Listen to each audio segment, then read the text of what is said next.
Herzlich willkommen, sehr geehrte Damen und Herren, zu einem weiteren Schulungsvideo von der Sports Betting Academy. Heute mit dem Thema ein Redbook zu erstellen und das kombiniert mit einem sogenannten Zieltrade.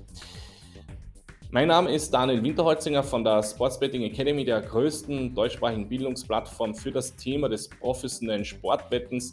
Und Sie sehen jetzt dann hier wieder einen Auszug aus dem Live-Coaching-Programm von der Sports Betting Academy, wo wir immer sonntags zusammen auf Wettbörsen traden und die unterschiedlichsten Trading-Strategien uns anschauen. Und hierzu zählt unter anderem auch die Technik und das Verständnis, ein sogenanntes Redbook erstellen zu können, wo wir auch einen sogenannten Zieltrade erstellen können. Was ist das jetzt genau, was ich hier definiert habe? Und zwar müssen wir das einmal uns genauer anschauen. Die Definition von einem Redbook ist: Wir schließen einen Trade und verteilen unsere Verluste gleichmäßig auf alle Ausgänge und begrenzen diese nach einem vorgegebenen Wert. Damit wir uns das jetzt einmal hier anschauen können, habe ich hier ein Fallbeispiel vorbereitet vom Spiel Niederlande gegen die USA. Und wir haben hier zum Beispiel als Grundtendenz, dass wir sagen, das Spiel geht zum Beispiel unter 2,5 Tore aus. Und nur im Falle, wenn jetzt ein Tor fallen sollte, dann möchte ich hier meinen Trade schließen und zum Beispiel einen fixen Betrag maximal verlieren.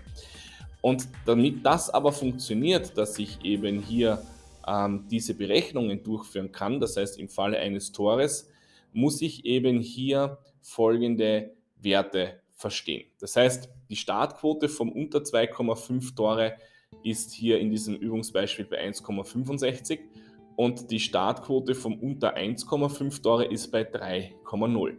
Jetzt müssen wir eben das Verständnis mitbringen, dass wenn jetzt ein Tor fällt, die Quote vom unter 2,5 Tore ja ansteigen wird und die wird nämlich den Wert vom unter 1,5 Tore übernehmen. Das heißt, sie wird nach dem ersten Tor maximal auf die Quote 3,0 hier ansteigen. Und das aber auch nur dann, wenn das Tor genau jetzt zum Beispiel in der ersten Spielminute fällt. Wenn das Tor zum Beispiel später fallen sollte, es kommt darauf an, was Sie dann mit dem unter 2,5 Tore machen, wie lange Sie zum Beispiel in diesem Trade drinnen bleiben. Je länger Sie natürlich drinnen bleiben, umso niedriger wird auch die Quote vom unter 2,5, aber auch zeitgleich vom unter 1,5 Tore. Und in diesem Fallbeispiel werden wir uns eben jetzt da hier genau das als unseren Stop-Loss hier heranziehen. Das heißt, wenn die Quote wirklich auf 3 hochgeht, dann wollen wir hier den Worst-Case-Fall jetzt da hier hernehmen und maximal, wenn diese Bewegung stattfindet, von 1,65 hoch auf 3, maximal hier 100 Euro verlieren. Und jetzt stellt sich die Frage, ja, wie viel kann ich denn dann die Quote 1,65 zu Spielbeginn backen, wenn ich eben nur im Falle, wenn ein Tor fällt und die Quote geht jetzt hoch auf 3,0, ich hier zum Beispiel mit 100 Euro Risiko den Trade wieder schließen möchte. Und das sehen wir dann auch hier. Das Risiko in diesem Beispiel ist hier maximal 100 Euro. Und den ersten Schritt, damit ich das hier ermitteln lassen kann, ist eben, dass Sie den Trading-Rechner von der Sports Betting Academy jetzt eröffnen und hier folgende Informationen in diesem Rechner eingeben. Sie geben oben die Backquote ein, die wissen wir jetzt damit 1,65 und Sie geben hier unten auch die Layquote ein von 3,0. Die können wir eben ablesen vom Under 1,5 Tore Mark. Und im nächsten Schritt haben Sie dann hier in der Mitte so ein Schloss. Und wenn Sie auf dieses Schloss draufklicken, können Sie hier rechts daneben den Verlustbetrag definieren, den Sie maximal bereit sind zu verlieren. Jetzt in unserem Übungsbeispiel habe ich hier eingetragen minus 100 Euro.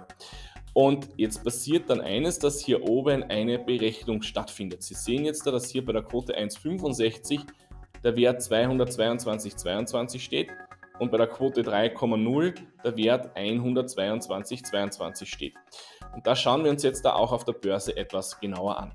Das heißt, der nächste Schritt ist, dass in diesem Sinn, dass Sie jetzt auf die Wettbörse gehen und dass wir hier jetzt da beim unter 2,5 Tore diesen Trade eröffnen. Und zwar mit der Quote 1,65 zu 222,22 Euro. Wenn jetzt die Quote runterfällt, werden Sie damit Profite machen. Das ist halt dann individuell, wie lange Sie halt dann in diesem Trade drinnen bleiben wollen. Jetzt geht es mir aber eher darum, dass wir jetzt den absoluten Worst-Case-Fall hernehmen und genau in der allerersten Spielminute, also Anstoß, Tor, jetzt in der allerersten Spielminute ein Tor fällt, egal ob das für Holland oder für die USA ist, und dann im Endeffekt die Quote hier dann hochgeht auf 3,0, wo wir dann unseren Trade wieder schließen möchten. Somit brauchen wir im nächsten Schritt den Lay-Einsatz für dieses Redbook und den können wir dann eben hier von diesem Rechner ablesen mit dem Wert 122,22. Das heißt, im vierten Schritt gehen wir jetzt genau von diesem Szenarium aus, dass eben jetzt genau in der ersten Spielminute das Tor gefallen ist und wir diesen Trade schließen möchten. Dann sehen wir, dass eben hier die Quote von 1,67, die rosane, was wir jetzt hier sehen, die wird dann ansteigen auf die Quote 3,0. Und wenn wir dies dann mit 122,22 layen, dann sehen wir, dass der Trade geschlossen wurde und dass wir hier ein sogenanntes Redbook haben von genau diesen 100 €, die was wir zuvor definiert haben. Und das ist nämlich auch so eine Übung und ein Skill-Level, das man haben muss, wenn man eben zum Beispiel auf Wettbörsen professionell traden möchte. Somit haben wir hier aber auch eine Potenzialanalyse, dass zum Beispiel der Verlust nicht die vollen 100 € ausmacht, sondern er kann auch weniger sein. Warum kann der weniger sein? Nun ja, es besteht die Möglichkeit, dass eben die Quote 3,0 nach dem ersten Tor zum Beispiel nicht erreicht wird, weil zum Beispiel das Tor erst in der 15. Spielminute fällt und Sie zum Beispiel noch nicht rausgetradet haben mit einem Gewinn, sondern zum Beispiel den Trade noch laufen lassen. Dann wird aber nach der 15. Spielminute zum Beispiel die Quote vom unter 1,5 nicht mehr 3,0 sein wie zu Spielbeginn, sondern schon wesentlich niedriger. Und wenn eben genau diese Quote auch wesentlich niedriger ist, bedeutet dies auch für uns, dass wir einen geringeren Verlust hier nur hinnehmen müssen. Wenn Sie zu diesem Thema mehr Informationen haben wollen, wie das funktioniert mit dem Traden auf der Wettbörse, dann lade ich Sie jetzt ein, einen unverbindlichen Infocall mit mir persönlich zu buchen, wo wir uns einfach 30 Minuten lang unterhalten können, genau über dieses Thema des Tradens auf der Wettbörse. Wo ich Ihnen aber auch zeigen kann, wie zum Beispiel unser Schulungsbereich ausschaut zu diesem Punkt und wo Sie mir halt auch all Ihre Fragen dann stellen können. Ja, ich wünsche Ihnen jetzt hier viel Erfolg, alles Gute und bis zum nächsten Video.